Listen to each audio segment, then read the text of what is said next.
انسان ہوئی، پھر پہلے نبی کون سے آئے، پھر بعد میں کس نبی کا زمانہ آیا، کس نبی سے کیا رشتہ تھا، کس نبی کا کیا قصہ ہے، کیا واقعہ ہے، کس نبی کی امت پر کیا عذاب آیا، کیوں آیا، پھر انجام کیا ہوا، یہ سارے معاملات انشاءاللہ کوشش کریں گے انشاءاللہ اللہ تعالیٰ کامیاب فرمائے۔ تو آج پہلا دن ہے، تو پہلی رمضان ہے، آج ہم آغاز کرتے ہیں اللہ تعالیٰ کے پہلے نبی، یعنی ہمارے جد امجد، تمام انسانوں کے والد، ابو البشر، اور پھر میں بار بار کہوں گا بزرگ تو جانتے ہیں ہم جیسے کم علم لوگوں کے لیے اور بچوں کے لیے ہم سیکھتے ہیں، ابو البشر اللہ تعالیٰ کے پہلے نبی، اور یعنی تمام انسانوں کے باپ، یعنی کہ حضرت آدم علیہ السلام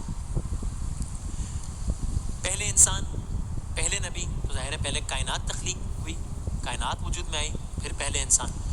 تو ویری انٹرسٹنگلی آپ ذرا ساتھ رہیے اور دیکھیے، کمال دیکھیے آپ قرآن مجید کے مطابق، بھائی اس سے زیادہ تو مستند حوالہ کوئی نہیں ہو سکتا نا، اس سے زیادہ کریڈیبل بات تو کوئی نہیں ہو سکتی۔ قرآن مجید کے مطابق حضرت آدم کی یا اس دنیا کے پہلے انسان کی کریشن کس طرح ہوئی، قرآن میں لکھا ہے، عرض کریں گے آپ کی خدمت ابھی انشاءاللہ۔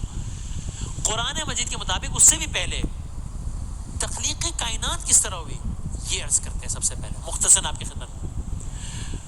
جو میرے دوست ذرا کچھ سائنس اور ان چیزوں سے واقف ہیں وہ تصدیق کریں گے، سائنسدانوں کی ایک بڑی تعداد ہے جو کہ یہ اوپینین رکھتی ہے، جس کی یہ رائے ہے کہ یہ دنیا آج سے تقریباً 13.5 ارب سال پہلے، 13.5 ارب سال پہلے، ایک بڑا اوپینین ہے،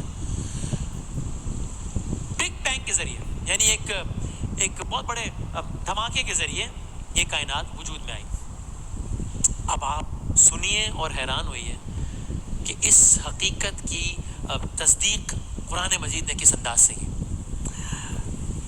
قرآن مجید کا ایک سورہ ہے اور اس کا ترجمہ ملاحظہ فرمائیے۔ کہتے ہیں، اب آپ یہ یاد رکھیے گا کہ سائنسدان یہ رائے رکھتے ہیں کہ بگ بینگ کے ذریعے کائنات وجود میں آئی۔ قرآن مجید کا ایک سورہ جس کا یہ ترجمہ ہے، کیا کافروں نے نہیں دیکھا کہ یہ زمین اور آسمان آپس میں جڑے ہوئے ہیں اور ہم نے ان کو الگ کر دیا ہے۔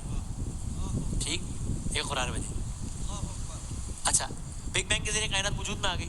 اب آپ ذہن میں رکھیے گا، ہم قصہ حضرت آدم کا ہے، پہلے دنیا بنی، پھر پہلا انسان آئے، یہ بیان کر رہے ہیں، یہ ہو گیا۔ اب اس کے بعد کائنات کے اگلے مرحلے کے بارے میں سائنس کیا کہتی ہے؟ سائنس یہ کہتی ہے کہ ہائیڈروجن مالیکیولز کے عظیم الشان بادل وجود میں آئے جو پھر دھوئیں کی شکل میں تھے، لیکن اس وقت تک کشش نہیں تھی، گریوٹی نہیں تھی، پھر گریوٹی پیدا ہوئی جس کے نتیجے میں زمین اور آسمان وجود میں آئے۔ ٹھیک ہے، اب آئیے قرآن مجید سورہ حامیم سجدہ، اللہ تعالیٰ بیان کرتا ہے، میں ترجمہ آپ کی خدمت میں عرض کرتا ہوں، پھر وہ آسمان کی طرف متوجہ ہوا، اللہ تعالیٰ ثم استوى الى السماء، پھر وہ آسمان کی طرف متوجہ ہوا اور وہ دھواں تھا، یہ قرآن پڑھو، پھر وہ آسمان کی طرف متوجہ ہوا اور وہ دھواں تھا، تو اس نے اس سے، آسمان سے اور زمین سے فرمایا کہ دونوں آؤ، خواہ خوشی سے آؤ خواہ نہ خوشی سے آؤ۔ انہوں نے کہا ہم خوشی سے آتے ہیں۔